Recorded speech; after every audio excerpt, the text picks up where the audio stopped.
Good morning, Bucknutters. Welcome to the Bucknuts Morning Five here on Friday, September 9th, 2022. I am Dave Biddle. I'm very happy to be joined by our special guest, Brian Schottenstein. Hey Uh, Dave, had him on the show a few times. Brian, welcome back, my friend. thanks for having me on. We love Bucknuts. Oh, we love the foundation. So let's just start, with the general question. Like, how are things going with the foundation? Are you happy as the man behind it? Are you happy with how things are going? Yeah, I think things are going really well, and I'm very happy. I mean, if you look back, we just recently launched in April. We were the first collective for Ohio State to get our 501c3. We've done more deals with student athletes than any other collective, with 20 student athletes so far. We've raised the most money. I believe our brand has the largest presence on social media. So we have a lot to be proud of for sure, and it's really going well. I appreciate all the support from your viewers and Buckeye Nation. Yeah, like I said on the last time we had you on, people owe you a debt of gratitude because you're doing this out of the kindness of your heart. You're not getting paid. You're just doing it. You're taking your own time. In fact, I'm going to ask you a question about that later, whether you ever like kind of think to yourself, man, why did I get myself into this? But hey, get into the event that you guys had. It was such a cool event. I wasn't able to make it, but at the Blackwell last month, you guys had you crushed that event. I mean, Ryan Day was there. Chris Holtman was there. I know there was hundreds of donors that showed up. You got to be feeling pretty good about how your event went that night. Yeah, I mean, I don't think there's ever been a Ohio State event that had that many players and coaches on both football and basketball ever. I mean, since I've been alive, I've never been anything like that where you have Coach Day there supporting us, Coach Holtman, Gene Smith. We had other football coaches like, Coach Hartline was there and Kevin Wilson. We had other Coach Diebler from basketball, and then you had 15 football and basketball players, including C.J. Stroud, Jackson Smith-Njigba, Travion Henderson, and then you had Bruce Thornton, Bryce Sensabaugh, Tanner Holden, and many others. So plus you had about 300 people there. We couldn't sell any more seats. The ballroom was packed at the Blackwell. We had a live auction that did really well for the foundation, and it was really an amazing night. And we put it together ourselves. We didn't hire a planner or another company. We literally just did it on our own. So it was amazing that we were able to do that and have it be such a fun night. Yeah, I know everybody that was there was just blown away. So kudos to you guys. I don't even know if you can even quantify this next question, but I want to ask you, like, where do you feel like Ohio State is overall in the arms race in NIL compared to other big time programs? Like, again, I don't know if there's any way to really quantify that, but like, where do you feel like Ohio State is in the arms race overall in NIL? I think we're even with the other programs for sure. I just think the other programs aren't really following the rules with the NCAA. So when they're cheating and they're paying recruits and stuff, it's very hard to compete with that. But we want to do everything above board. We don't want to put Ohio State in jeopardy or any of the players in jeopardy. So I think we're raising a lot of money and doing well, but we're also doing it right. It's such a weird balance right now, isn't it? Because these programs are getting away with, breaking the rules. Ohio State's trying to catch up or stay up, but also don't want to, the NCAA is kind of toothless now. I really don't know how I feel about this. Like, can the NCAA even do anything? I don't know. But the last thing you'd want to do, I'm sure, is get the players in trouble, get the program in trouble. It's the last thing you Yeah. want to do. But it's just crazy right now, isn't it? How certain programs are just flirting, or just completely skirting the rules, and like Ohio State's trying to do it the right way. Yeah, I think the NCAA could maybe crack down more on some of the other schools that you're hearing stories about recruits, getting paid ahead of time. But, I've taken calls from, 10 recruits probably, and I can talk to them. I can tell them about the foundation. I can tell them what deals we're doing with current players, the opportunities that they have in Columbus, from the business community that are supporting the foundation and at Ohio State. I can't make a deal with them, but I can at least, inform them about, what we're doing and what we stand for. I definitely think it's helped, with some of the guys, but a lot of the other schools are literally just paying them to pay for play, which you can't do. That's good that you're at least able to talk to them. I was going to ask you that. I'm glad you're at least able to talk to them and lay out, this is exactly what we're doing. This Right. is what X player is making. This is what can happen for you. I love that you're at least able to talk to them. That's great.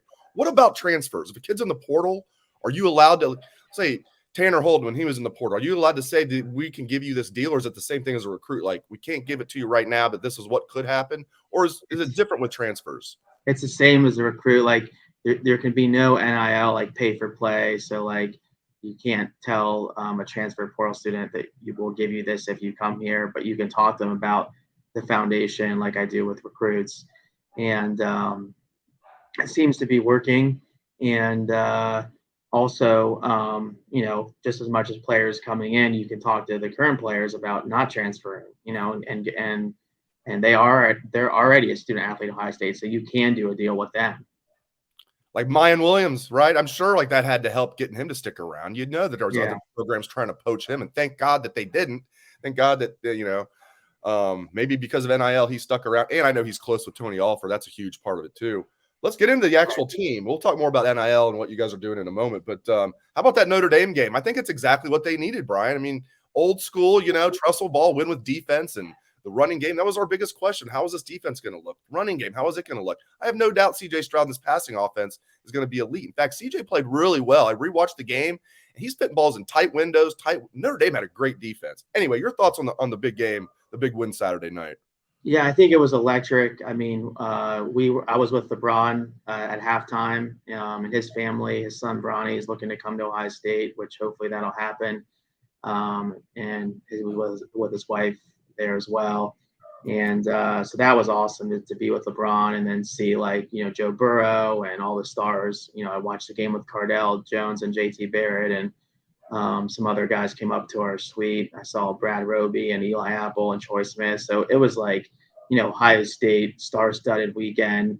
Plus you had the 2002 National Championship reunion, which was pretty cool. And we sponsored that.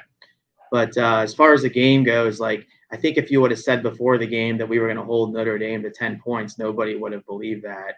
And just to see the defense be the silver bullets that we, always used to love was great to see because that wasn't the case over the past couple of years. So you could definitely see the speed on the defense.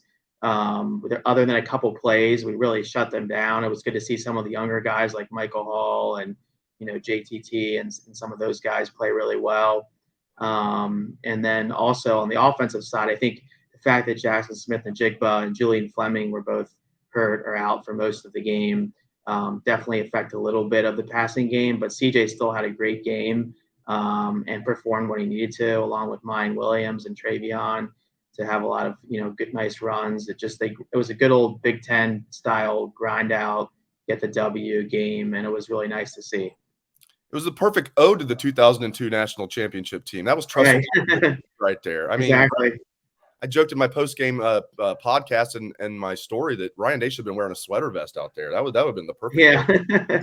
I loved it. I saw Tressel have the sweater vest on. That was great seeing him there, and his speech that he gave a couple weeks before that in Ohio Stadium. I love Jim Tressel. I know every Buckeye fan does. You mentioned Brawny.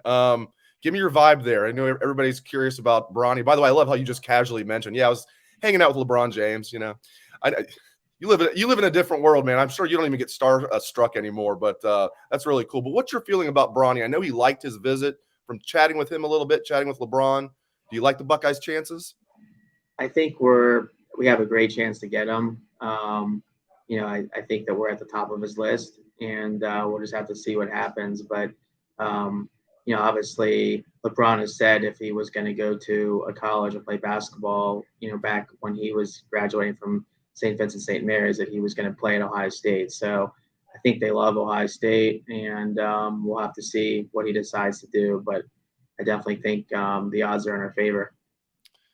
This hoops team, I'm really excited about this year. Obviously we're into football right now, and that's the biggest thing. Obviously, I love Ohio State football more than anything in the world, but I love Ohio State basketball too, and I like the way this roster's shaping up.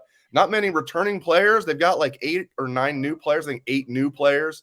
Seth Towns just retired, so I think they have 4 returning players. But man, I like this roster. I mean, they've got those 3 transfers. They've got a really good recruiting class that's already enrolled in June. And then I like the returning players. I think this could be a sneaky good basketball team this year. Yeah, I think we'll be, really good. But like you said, there's a lot of new players, so we'll see how they gel together. I heard they did a nice job in the Bahamas and when they went down there and played. And seems like we have a lot of good young stars, so it'll be exciting to see how they do this year. And I know Coach Holtman has done a great job recruiting, and hopefully they can continue to add to their class for next year as well. All right, let's get back talking about NIL and all the great things you guys are doing. So for those that don't know, now if you're watching on YouTube, you can just see it right there. Go to thefoundationohio.com. If you're listening to our podcast, our audio only version, I'm going to say it again, thefoundationohio.com if you would like to make a donation. Tax deductible. They make it very easy for you. Go right on the website. Brian, anything I'm leaving out? How can fans help? Yeah, I appreciate you telling them to go to our website. We also have a store on there if you want to buy any foundation gear for games. And we're going to have a tailgate that we're going to announce here where Cardell and some of the former players will be there for fans to come and just enjoy interacting with us and learning more about the foundation. Are a lot of fans donating? Like, are just, Joe Six-Pack? You getting a lot of donations from Buckeye fans? Yeah, I mean, it's in the thousands of amount of donations. So we're definitely getting a lot of support. It's been great. All right, like I said earlier, so I told you I was going to ask you this. Do you ever kind of think, because this was your brainchild, and I thank you personally. I think all of Buckeye Nation thanks you. Do you ever think to yourself, why I'm already busy enough? Why did I sign myself up for this? Or do you kind of like it? Well, it's both. I mean, if I wasn't passionate about Ohio State football and basketball and also the charitable work that we're doing, I would never have done this because it's a ton of time and, more time than I thought it would be. It's like a full-time job. So, and I'm not getting anything for it other than just giving back and feeling good about that. So, I'm glad I'm doing it. We stepped up, and I think it's, helping keep the program, going and moving forward and competing in the NIL world, which seems to be like one of the top points that the recruits, want to know about when they're making a decision. So the fact that we're in place, ready to go, just this past March, I think has definitely helped a lot. I love how Ryan Day is handling it. I get the feeling, if he could have his perfect world, NIL probably wouldn't exist. I could probably remove probably from that last statement, but he's embraced it. Everything about him, I just love. He even if he's not a fan of it, and maybe he is, I don't know, but regardless, he's embraced it. Other coaches, Jim Harbaugh said some weird things about it. It's like transformational, not transactional. That's great if you believe that. That's not what recruits want to hear. He's going, Ryan Days had that meeting with boosters, as said, we need to raise $13 million a year just to retain our own roster, just so we could keep guys from transferring. Just get into that a little bit. Are you also impressed with how Ryan Day is handling this? Yeah, he's been great, and I've really developed a close friendship with him over the past year or so. We talk frequently, and it's amazing to see he's a great coach on the field, but he's even better off the field. He works very hard. He cares about all of his players, and he cares about the people in the Columbus community, not only in the NIL world, but also with his charity and what he's doing with the mental health program that him and his wife have. So I can just tell you, it's amazing to see how hard he works and late night calls and stuff like that. And he really wants to have the best program on and off the field for sure. Every week I ask him questions at his press conference. I have about 10 that I jot down, and I get down to 2 or 3 that make the cut. One of them was on my list this week was do you ever get any sleep? This man's everywhere. He was on College Game Day at like 9 a.m. or something like that for a game that didn't even kick off till 7:44 that night. I don't know when the man sleeps. Maybe he got a nap in after that. But yeah, I just love the way he's handling it. And I'm glad you brought up his charity with mental health. I love what he's doing there. Last thing, get into some of the charities, any of the charities that you're connected with that you want to mention, anything that you guys are doing with the foundation on the charitable side. I always ask you about the NIL stuff, but the charity stuff is also important to you guys. So we partnered with A Kid Again, Lifetown, and Buckeye Cruise for Cancer. They were all at our event a couple weeks ago, and we actually had kids from A Kid Again there. Most of those kids have terminal illnesses. So the fact that they can meet CJ Stroud and get an autograph and hang out with him, or meet, Jackson Smith and Jigba, it was very moving. And we had videos about each charity, and we're going to continue to do more events with them. Lifetown's another charity where it helps a lot of the Columbus City school kids learn about like everyday life skills, like, budgeting money and going to a doctor's office and some of the stuff that they don't get in school. So we're going to have the players go there as well and work with the kids. So that part of it's really nice. And it's not just about, paying a player, here's a check for, hundreds of thousands of dollars, go play well. It's like, here's a check. I'm going to teach you about, giving back to the community. You're going to learn a lot about charitable work, about branding, marketing, finance, really setting them up for their life and after college. And so they understand the importance of giving back and also, learning business skills, which is very valuable for them. Yeah, I heard through the grapevine that Travion Henderson was over, just talking to kids and even adults at the James Cancer Institute earlier this week. So they're just doing, and he didn't, no publicity, just did it on his own. Maybe it was an NIL thing, through a charity he's working with. I don't know, but I know that he was over there just meeting people and just, bringing smiles to people's faces. So that's great what you guys are doing all the way around, the charitable stuff, the NIL stuff. He is Brian Schottenstein. Thank you again for joining me on the show, my friend. Thanks for your time. Thanks, Dave. All right. Thanks to all the listeners out there for tuning in. We appreciate that very much. Thanks again to Brian. Hope everyone has a great day.